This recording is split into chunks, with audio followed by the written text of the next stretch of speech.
Hello, listeners, and welcome to Higher Level History. I'm Professor Carthel. This podcast is a companion to the American Yop online textbook, and the idea is simple. Each episode, we step behind the chapter to find the stories worth telling. We're going to slow down on the moments worth slowing down on, follow the people the textbook can only mention in passing, and ask the questions that make history feel less like a subject and more like a story. Let's get into it.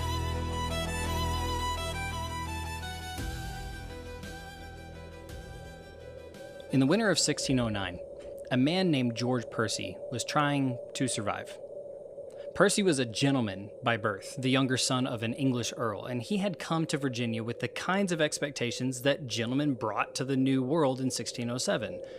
Expectations of gold, of glory, of a relatively swift return to England with his fortune made. None of that happened. And now it was winter, and the settlement of Jamestown was dying. Percy later wrote about what he saw that season. He described men crying out in the night from hunger. He described the living too weak to bury the dead. He described people eating things that no English gentleman and no English peasant either would have ever considered food under any other circumstances. Horses, rats, leather boots boiled until they were soft enough to swallow. And in at least a few documented cases, the bodies of people who had already died. Historians call this the starving time, the winter of 1609 to 1610. When it ended, somewhere between 240 and 500 colonists had died. Jamestown had begun that winter with roughly 500 people. By the time spring arrived, fewer than 60 were still alive. Percy walked through that settlement in the early months of 1610 and wrote down what he saw. His account is one of the most disturbing documents in early American history, not because of the extremity of the suffering, though the suffering was extreme, but because of what the suffering revealed. The English had been in Virginia for nearly 3 years. They were surrounded by one of the most fertile and well-managed landscapes on the Atlantic coast. They were neighbors to a confederacy of peoples who had been feeding themselves from that land for centuries. Yet, the English were starving to death. That fact demands an explanation, and the explanation takes us to the heart of what Chapter 3 of the American Yop is really about.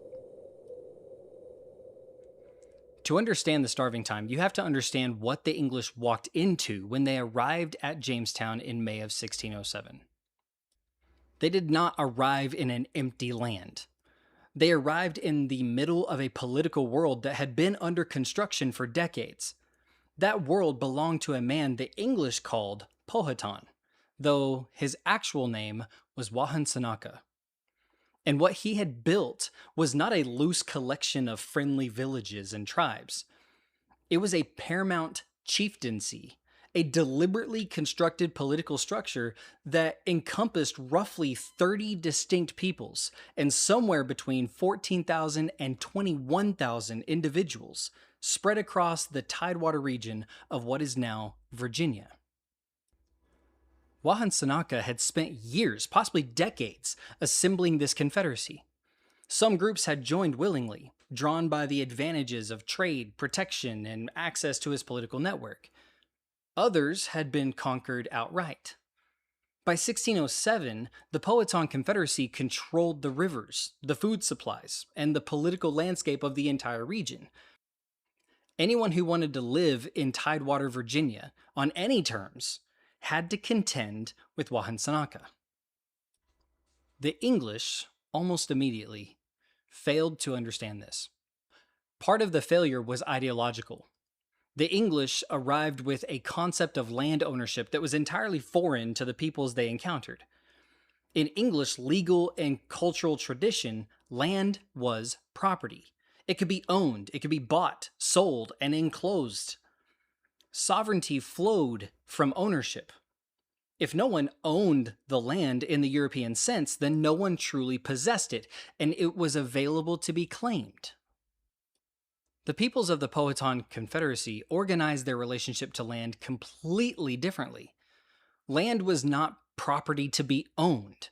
It was a resource to be used, managed, and shared according to the systems of right and responsibility that had developed over generations.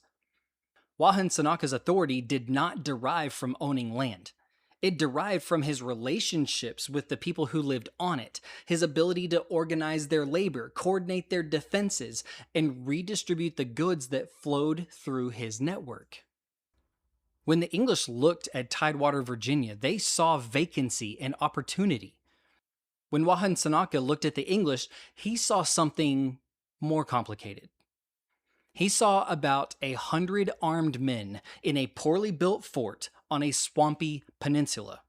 He saw people who did not know how to feed themselves, who were clearly not farmers, and who seemed to have no functional understanding of the world they had entered. He also saw, potentially, an opportunity. The English had metal tools and weapons that were genuinely valuable. If Wahan Sanaka could draw them into his political network and then position them as a tributary group, useful but subordinate, he might be able to leverage their technology while keeping them dependent on him for food and information. This was not a naive calculation. It was the logic of a sophisticated political operator. Wahan Sanaka had built his confederacy by absorbing outside groups and turning them into assets. He saw no reason the English should be any different. For the first year or two, this arrangement worked after a fashion. The Powhatan Confederacy provided corn to the English settlers. The English provided metal goods. There was violence on both sides, and tension was constant, but the fundamental exchange kept Jamestown alive during its earliest and most vulnerable period. What broke the arrangement in the end was scale and attitude. The English kept coming. The first supply ships brought more settlers, and then more. The Virginia Company, the joint stock corporation that had funded and organized the Jamestown venture, was not sending farmers and craftsmen in manageable numbers. It was sending wave after wave of settlers with dreams of quick wealth, minimal preparation, and no intention of becoming permanent neighbors to the Powhatan Confederacy. The English also never stopped behaving as though the land was theirs to take. They cleared fields without permission. They demanded corn rather than trading for it. They built outposts deeper into Powhatan territory, and when Wahan Sanaka pushed back, they responded with violence. By the summer of 1609, the relationship had collapsed entirely. Wahan Sanaka made a decision. He pulled back. He stopped providing food. He ordered his people to avoid trading with the English and to harass any colonist who ventured outside the Jamestown palisade. If the English wanted to eat, they would have to go outside the walls to hunt and forage. And outside the walls, Powhatan warriors were waiting. This was not a failure of diplomacy. It was a deliberate, strategic decision by a political leader who had concluded that the English were not going to fit into his network as subordinates. They were going to keep pushing until they had taken everything. The starving time was, in significant part, the result of Wahan Sanaka's decision to let that process reveal itself on its own terms. George Percy and his fellow survivors did not see it this way. They experienced the winter as abandonment, as savagery, as evidence that the land itself was hostile. But the land was not hostile. The land was extraordinarily productive. What was hostile was the political situation the English had created through 3 years of bad faith, cultural arrogance, and relentless expansion. The collision described in Chapter 3 was not just a collision of peoples. It was a collision of two completely different ways of understanding what land is, what political authority means, and what it means to be a neighbor. The English brought one set of answers to those questions. The Powhatan Confederacy had its own answers, developed over centuries, that worked extraordinarily well for the world that they lived in. When those two sets of answers met, The result was not a simple story of civilization defeating savagery. It was a long, complicated, and often brutal negotiation over whose answers would be allowed to survive. The English eventually won that negotiation, but not in the winter of 1609. In the winter of 1609, Wahensanaka was winning, and 60 starving colonists huddled inside a Jamestown palisade were the evidence.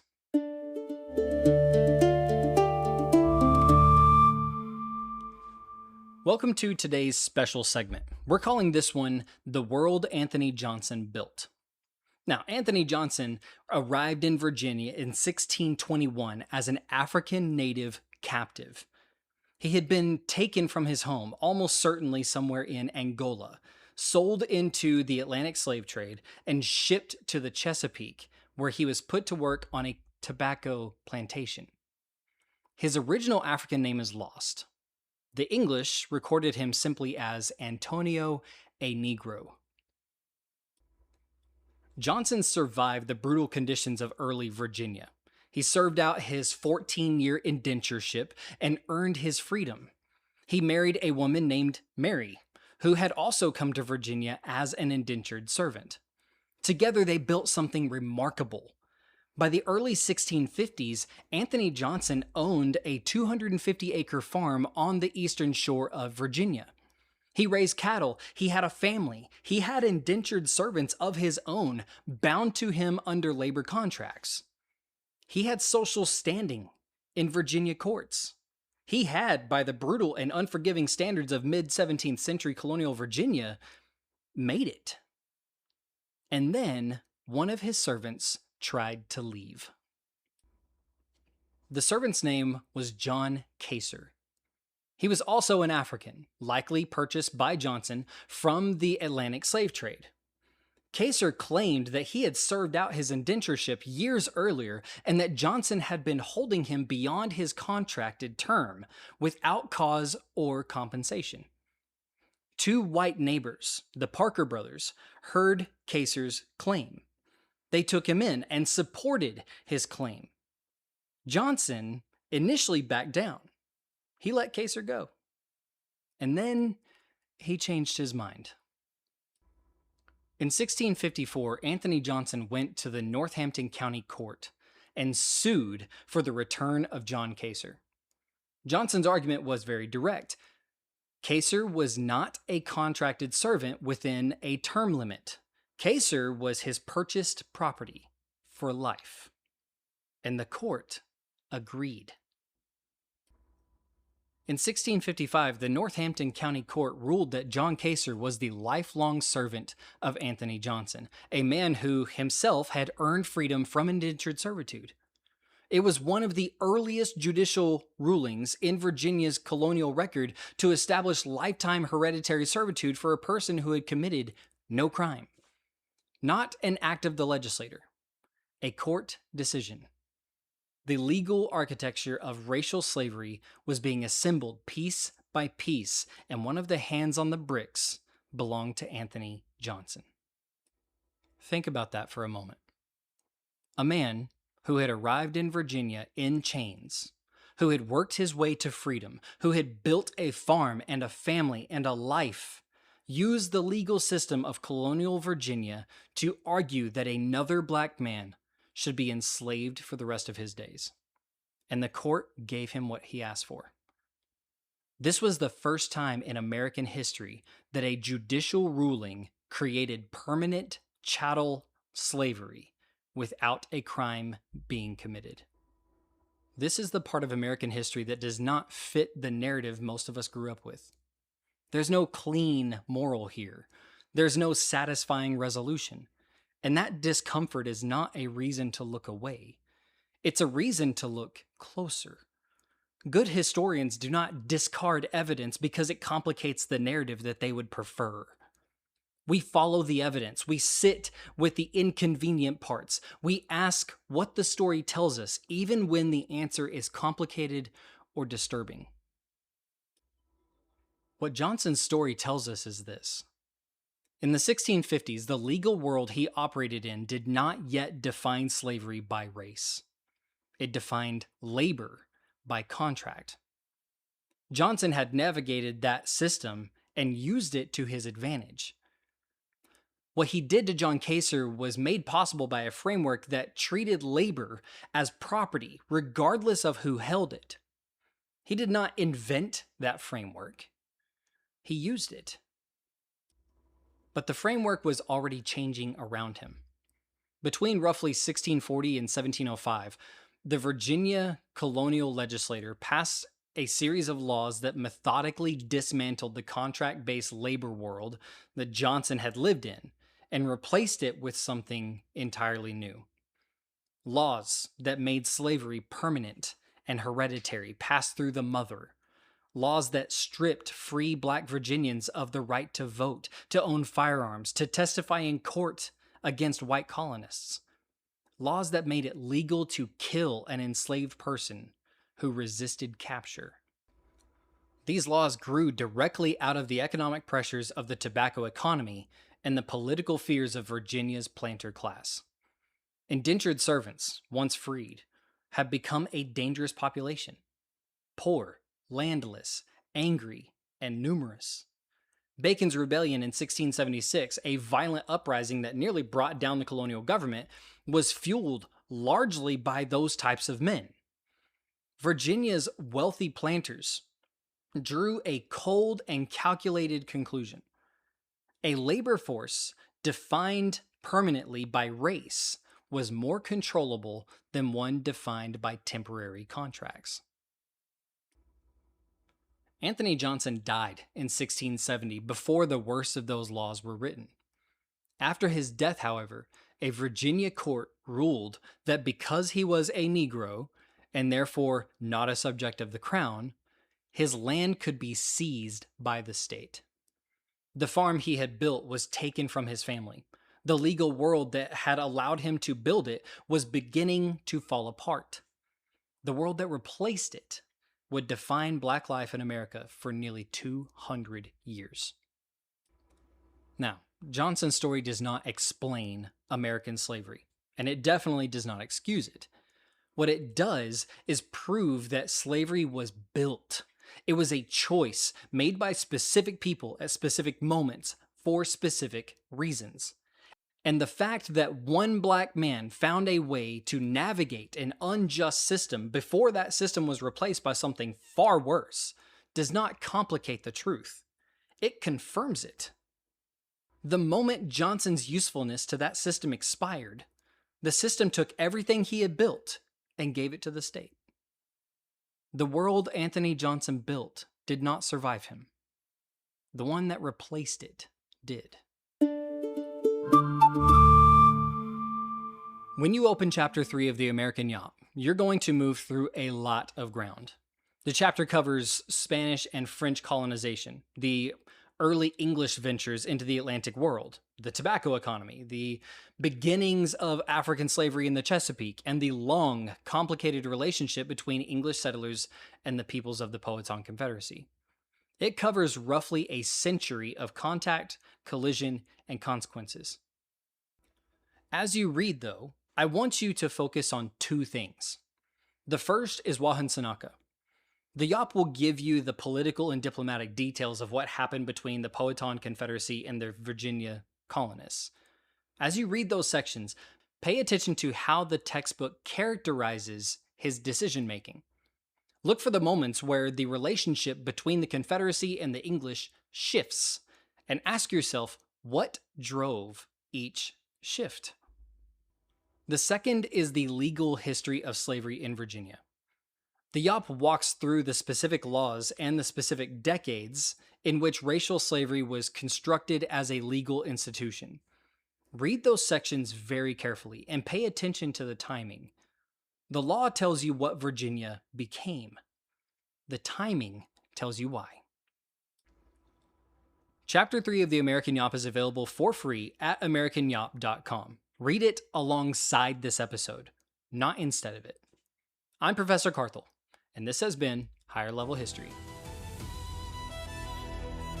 That wraps up this episode of Higher Level History with Professor Carthel. Don't forget to check the episode description for full music and sound clip licensing information. If you have any questions or simply want to get in touch, feel free to reach out to me at prof.carthel@higherlevelhistory.com. And if you haven't already, head over to theamericanyop.com to access your free online copy of the American Yop textbook. The podcast and the textbook work best together. Higher Level History is an independent educational resource and is not affiliated with any academic institution. Until next time, I'm Professor Carthel.